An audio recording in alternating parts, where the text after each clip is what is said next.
ngenxa zebalala mungibiza ngamagama ngiyukubisa nami ngumuntu siyafana nje ungishupha ungihlukumeza ngenxa zebalala mungibiza ngamagama ngiyukubisa. Sikubingelele sikwamukele mbukeli weSiyaviva TV 1 eyunqa phambili engesiyona ke nje ke thuke pha kwi-TV yawo wonke umuntu othe wasubscribe awubambe iqhaza kuyona.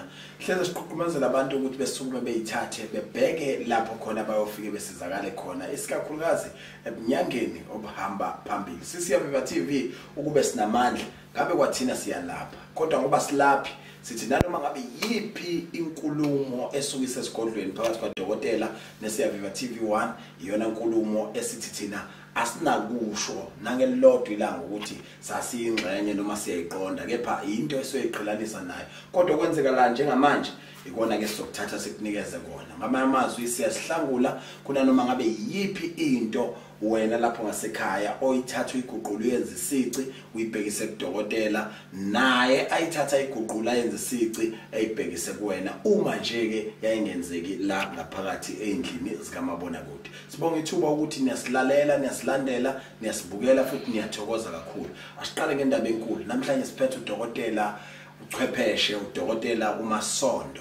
Igama lakhe lokuqala ke lithatha libeke indayiyo isikakhulukazi la ekulapheni ukuthi noma ngabe yini ayithintayo isuke ithinto ochwepheshe umuntu osegogodile kuleyo mkhakha. Ingakho ngingakukhuthaza ukuthi nawe ngelinye ilanga ucingo lakhe noma lapha asebenzela khona gcina ufinyelelile khona. Dokotela uMasondo asikubingelele chwepheshe esinyangeni. Ngiyabingelela mfoka Mapholoba nakubalaleli bonke emakhaya ngiyababingelela kakhulu. Uqopha umlando Dokotela when it comes to iSiyaviva TV ayikho video enama viewers amaningi ngaphezulu kweyakho wenza ngani? Baba Mapholoba ngizothi ke kuumusa kaNkulunkulu. Okwesibili kungenxa yokuthanda abantu nobuqotho nje kakhulu ikakhulukazi abanye babantu ababengama viewers abantu abangaziyo abalaziyo igalelo lami futhi ke ngifisa ukubonga kakhulu Baba Mapholoba nezinto abangenzele zona nje abalalele emakhaya noma ngithi ke abafowethu abasizakala lapha ya kwaMasondo angiyona ibhoza Baba Mapholoba kodwa nje ngibonga ngendlela uNkulunkulu abasize ngayo ngoba ngeke ngisho ukuthi yimi ngoba ngiyasetshenziswa ngiyithuluzi so nakho konke abakwenzile nababusise ngakho umndeni wami bekhomba ukubonga ngithi ke nabo uNkulunkulu akabasize kakhulu baphumelele siye phambili ngoba ikakhulukazi Baba Mapholoba ngizothi ngadalelwa ukuzosiza abantu ngizosho njalo Baba Mapholoba ngoba ngibuka ukuthi uNkulunkulu uhlele esandleni entweni engiyenzayo ngoba akusho ukuthi ngiphethe umuntu owehlukile kwabanye ngiphethe isiwasho esehlukile kwesabanye kodwa umuntu ongene kimi osebenza ngami owenza izinto engizenzayo kubantu zenze so ngithi ke kubo bonke abantu uNkulunkulu akabasize nabanye abaseza kwaMasondo nabayayo kuza kwethu baye angivimbe umuntu kodwa nje ngiyabonga kakhulu nakubo noNkulunkulu ongisizela bona. Dokotela selapho mhlambe ukhumbuza nje umbukeli oqala ngqa ukubona uDokotela uMasondo. Ubani uMasondo wenzani?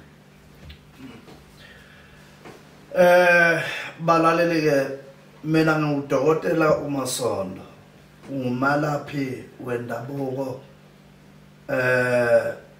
ungasho ke noma yini oyithandayo ungasika nawe la ubona khona ivenge linonile uxebule khona kulungile ngokulungele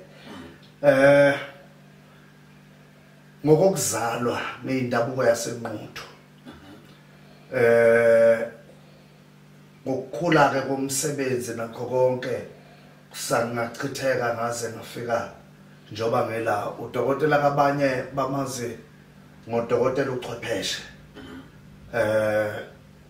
insizwa ke bezethi ke unogwajodlana ezinja ziyazi ukuthi zayiqonda ukuthini ngizalwa ke ufaxa kanye nephedi ubaba ongizalayo lo yena ke uzalwa untethe manqonda umkhulu yena umkhulu azalo ukhokho wami ohlwayo ngibabonela amanye ambosengena elandela ngithi ke amanyambose nonke ngiyanithanda kumele nane umsebenzeni wake yilokho baba angikho. Dokotela, my first question ngoba interview yethu izoba mfishane. Ubani omkhulu 1 phakathi kwalabo abantu bobabili engizobasho. 2 ubani oza kuqala phakathi kweDlozi noNkulunkulu kuwena? uNkulunkulu ungophezulu konke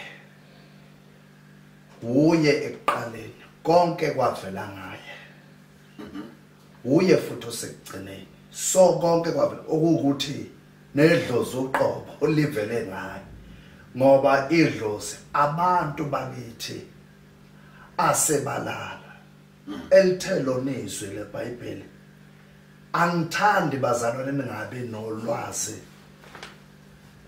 ngabaleleyo ngoba basazovuka maye inkosi ibuye lize lithi ke abaphilayo abakubandulela abangekho noma bangasekho so basemlindweni. Udokotela ukholelwa kubani phakathi kweBhayibheli noNkulunkulu? Ngikholwa uNkulunkulu. Lithini iBhayibheli? Mapholoba uyangitshela mawuthi lithini iBhayibheli? Ngifuna ukhothele yankulumo yakho doda. Ngadwisho manje. Yokuthi ngikholelwa kuNkulunkulu. Uyena omdala phezulu kwakho konke. Lithi iBhayibheli konke kwavela ngayo kudaliweyo neBhayibheli lavela ngaye. Ngoba abantu abangabashicileli balo. Abantu vela bavele ngaye. Ngabanye amagama uyena obengumdali wakho konke okudaliwe njengoba nathi sizitha. Ubani okholelwa kuyena phakathi kweBhayibheli noNkulunkulu? Ukholelwa kuNkulunkulu. Lithini iBhayibheli? Kahle mapholo. Kulungile dokotela, bahlabula phambili ukukhumbuza abantu udokotela ukuthi solokhu wafika la ekhaya kunezinto obolokhu uyibalula ezomsebenzi. Abantu futhi namanje ababazayo each and every day mina ngifuna ukuyicommit kunina ababukeli mhlawumbe uqala ukubuka. Mina ngokwami I'm a witness yokuthi ngiyawathola ama VM abantu ngiyathola futhi nezingcingo esho ukuthi sengiphuma khona kwamasondo ngafike ngasizakala ngiyawubona umehluko empilweni yami. Dokotela, sicela usiphe lezi zinto ogabe ngazo ukuthi mase ufike lapha kwamasondo usufike ekugcineni ngoba u1 no2 uzophuma utholile bese kuvela obala ukuthi 1 2 3 seziyenzeka empilweni yakho. Ngizoxolisa ngoba ngizoyiqala la mina abanye ngingasho ukuthi abanye ayikho comparison kodwa la kwamasondo unesichitho ulukhuni empilweni yakho kubophekile ufuna ukubethelelwa unethunzi inhlanhla yikho kulapha ke esifike sikusize khona necala nokunye ke nokunye yini ngikubale kanjalo babumapholo ukuthi mina njengodokotela uMasondo angazi konke kodwa ngenxa yokuthi la ngaphandle kunezingwenya ezingagwinya abantwana bami ngikholelwa ukuthi umuntu ofike wazoconsulta kuMasondo usuke njengomntwana wakwaMasondo so sekubalulekile ukuthi mina angilingise inkukhu risk ngempilo yayo ukuvikela abantwana bayo kulapho ukuthi la engingakwazi ukufinyelela khona ekusizeni umuntu bese ngithi ake sihambe nawe sekuza kwethu ubani ngoba ngiphila labantu mapholoba ikhona inyanga vele ithi mina ngiyifuna inyanga mina umthandaza ngibafuna abathandazi ngoba usuke eyibona emkhulu mina akekho umuntu engimkhulu kunaye abanye boza kwethu bayangizwa ukuthi into engiyiyo angishintshi noma sengiyila kuSiyaviva TV ngiyileyo into engiyiyo kulapho ke ngiyaye ngibe sengimthatha ngithi hayi kunokuthi uhamba ukhokhela ama suspect all over ozuthole nezingwenya asihambeke nawe ngiyazi ukuthi mangifika la uzokuthola ukuthi anginanazi ukuze ukwazi ukungena eoffice eli right so ingakho ke ngithi ke Mapholoba akusikho ukuthi umuntu kukho konke kuyophuma esandleni sakwaMasondo kodwa ke ukhona la ayothi ngoba iyodwa into engisuke ngiyigarantile uma iqiniso libe khona kimi ngiyohlala njalo ngengumngane ngengumfowenu ngenguyihlo ngengunyoko ngeyiyo yonke into siyohlala sibambene umuthi obiza kunayo yonke lapha esigodlweni sakho okamali angeke ngithi kodwa isigubhu baba angisho ngoba sakhiwe ngomuthi sakhiwa ngezinto ezithile isigubhu baba sikhona isigubhu sika 25,000 abanye abafowethu bayithathile bayofakaza ngelinye ilanga baba Mapholoba okusuka leona ngazuthi uthe ukuthi kuba nebanganyana izwakala kahle kakhulu okulandelayo ayile ka 10,000 anginawo omunye umuntu engizothi it's over 10,000 angithi from 10,000 down the line and then unless uma ngabe sikhuluma ngalesi sigubhu lesi sika 25,000 yathi igubhu zakethi zeqala ku 5,000 okay nginezinto ezahlukene zokwelekelela enhlanhleni nginoma ngobe abanye bakhona bayamazi bamthathile bayahleka bayaxoxa omunye sebemathe igama bawabiza ngawo amagama amakati ngeke ngisasho ukuthini sibe nogena kaMagadlela okay yini ngakhetha ukuyibiza ngaleyo nduku le ngoba abanye bayawazi ukugena kaMagadlela uyona ngiye bese ngiqamba ngayo lesi sigubhu esisuke sisakha senhlanhla naso futhi 5,000 sibe khona ke isigubhu igona leka 10,000 so kulapho okushiyana khona okunye kungaphansi kwalokho umehluko phakathi kwesigubhu negona khona amagama lawo eyigodi ngokuhlukana isigubhu ma uya ngapha komhlaba yalingana ngapha amagona noma uya koMozambique amagona ngoba baba Mapholoba angishiyi ngeke silishiye lele elithi imkhombe iyenanana baba njoba segejima ushone koMalawi akusikho ukuthi usukuyofuna ukuthwala angithwele mina baba Mapholoba uyekele indoda mina uthi ngithanda umndeni wami ukuthwala kuhlupha ngento eyodwa sithi inyanga dokotela ungakasitsheni nje ukuthi yini le xosha ekuthwaleni kuba nakho ukuhlupha ngani zithi ezinye inyanga noma ngawumuphi umuthi othecezwa ngerazor nje ufakwe egazini usuyingxenye abantu abathwele ungabaphendula uthini abantu abasho kanjani ungabalwisi kepha uphendula ngokuyiqiniso nendlela okholelwa kuyo baba ikhona ngizoxolisa ngokuzothi ukuthi kancane uyabona kukhona igama elithi umuzi uyabona omunye angaqhamuka ma ebuka leli gama libhaliwe khona uzothi umuzi omunye khona uzothi umuzi uyayizwa bese ke imqondo iyaqala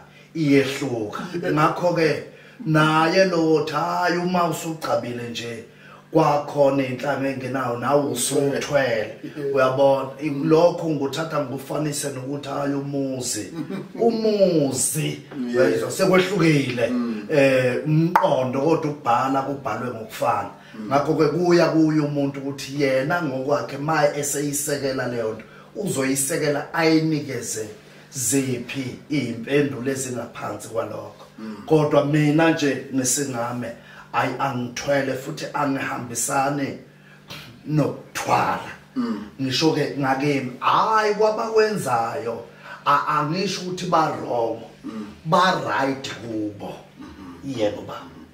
Okay dokotela mhlasimbe ngenxa nesikhathi ngizocela ukuthi sibaphe inombolo zakho bese siphinde sithi uqhubeka kafishane ithini inombolo zakho ngoba ngibalekela lento engasiyenzeke manje. Nombolo yami ethi 082 671 6422 asiphinde futhi 082 671 6422 yeah. Dokotela bahlukene abantu abasathanda nani sekukhona ukuqhuma lento ekuthiwa iX nawo umuntu ongibuyisela iX yami engahlukana naye enyangeni ezintathu ezadlule baba ngeke sekufihle ikhona into enjalo yamlanda umuntu abuye makade kodwa ke baba uMapholo bangibeke ke lokho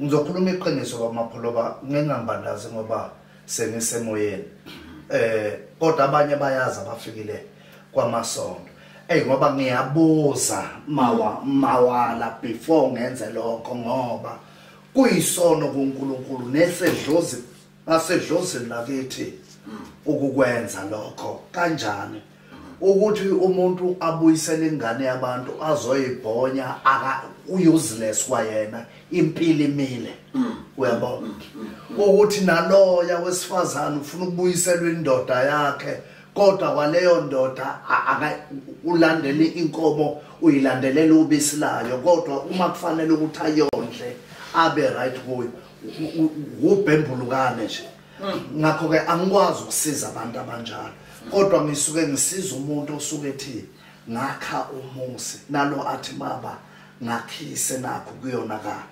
uyamizwa baba then kulapho esikhona ukwakhisa khona ikakhulukazi abantu abasuke beshadile. Ungabe udinga isikhiye sokuthola umsebenzi ungasakhathazeki thintana nesikhungo sokufundela ukushayela amachuno driving solution banohlelo oluhle lokufundisa ukushayela futhi abambe eqolo nezi kanti iningi labantu bathanda ukuthi amachuno driving solution adume ngemphumela emihle ungabathinta kule number 071 317 2196 ngiyiphinde 071 317 2196